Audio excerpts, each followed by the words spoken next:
అసలే పంజాబ్లో non veg తినేవాళ్ళు చాలా తక్కువ అండి. ఎందుకంటే మన సౌత్ సైడ్ అనుకోండి నాన్ వెజ్ ఎనీ టైము పంజాబ్లో చాలా తక్కువ వాళ్ళు తినడం. మనలాంటి వాళ్ళు ఇంకా తినే వాళ్ళైతే కంపల్సరీ ఉంటుంది కదా, అందుకోసమేనేమో ఇక్కడ ఇంకా పెడుతూ ఉంటారు.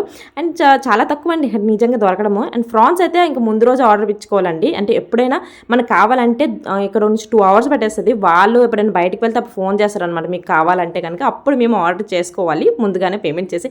సో ఇక్కడ వచ్చేసి ఫ్రాన్స్ తినడం చాలా ఇష్టం. కానీ క్లీనింగ్ చేయడం మాత్రం అస్సలు అంటే అసలు భయం అనమాట. ఫ్రాన్స్ చూస్తే చాలు, నేను ఇప్పటివరకు ఎప్పుడు క్లీన్ చేయలేదు. ఇంకా మా అత్తయ్యతో చేస్తున్నారనమాట, తనకి చెప్పిన మొత్తం క్లీన్ చేసి ఇచ్చేసి అనేసి. ఇంకోటి ఇంకా నరం ఉంటుంది కదండి, మొత్తం మెయిన్ తీయాలండి. ఇంకో విషయం ఏంటంటే ఫ్రాన్ అనేది ఒకటికొకటి క్లీన్ చేస్తేనే ఇసుక అనేది ఉండదు. అలాగే మీ అందరూ తినేవాళ్ళ లేకపోతే క్లీనింగ్ చేసేవాళ్ళ చెప్పండి. నాకు మాత్రం ఫ్రాన్స్ క్లీన్ చేయడం అంటే భయం అనమాట. తినడం మాత్రం చాలా ఇష్టము. అండ్ ఫ్రాన్స్ టేస్ట్ మాత్రం అదిరిపోతుంది. వీడియో నచ్చితే ఒక లైక్ ఇచ్చేసేయండి. అలానే నేను వేసుకున్న డ్రెస్ వచ్చి జస్ట్ 300 బిలో అనమాట. ఇక్కడ ట్యాగ్ చేసి అనేది చెక్ చేయండి.